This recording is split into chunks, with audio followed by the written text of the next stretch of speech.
The phone buzzed at midnight. A man's voice, thick Russian accent, amused, cruel.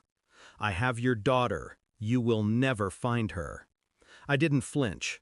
My hand tightened around the receiver, but my voice was calm, measured. "Put your boss on the phone." He barked a laugh. "He doesn't talk to scum like you." I waited a beat. My breath was steady. Then I spoke the words I hadn't used in years. "Tell him the winter wolf wants to talk." The laughter died instantly.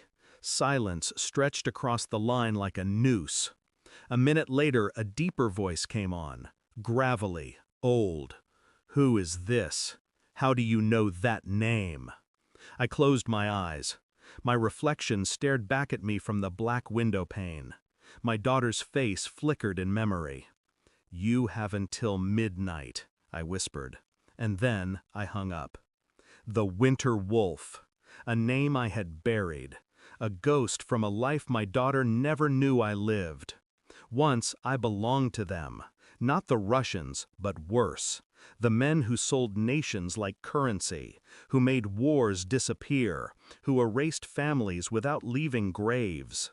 And I had promised myself I would never let that world touch her.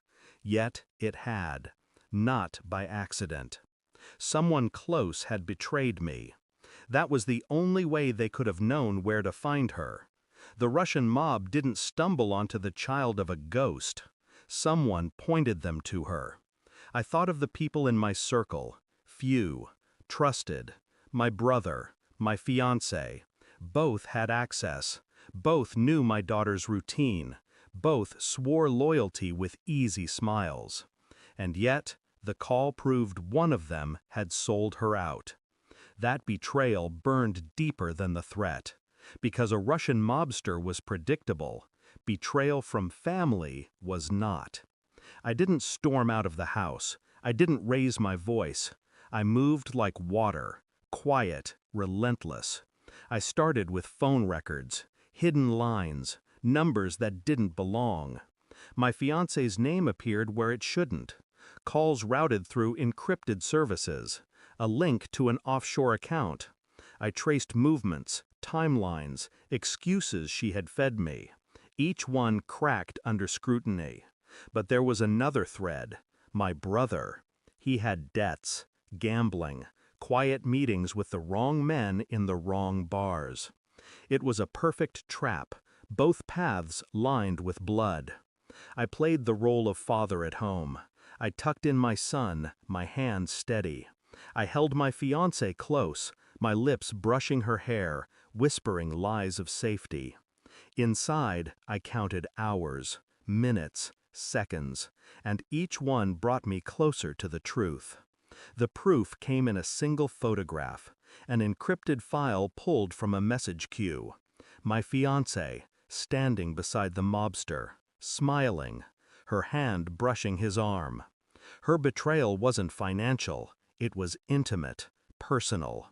She hadn't just sold out my daughter, she had handed her over with the softness of a lover's touch.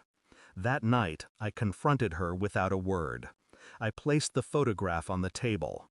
Her face drained. She stammered, hands trembling. "It's not what it looks like." "It's exactly what it looks like." Her tears came fast, desperate, clinging, but I had no warmth left to give.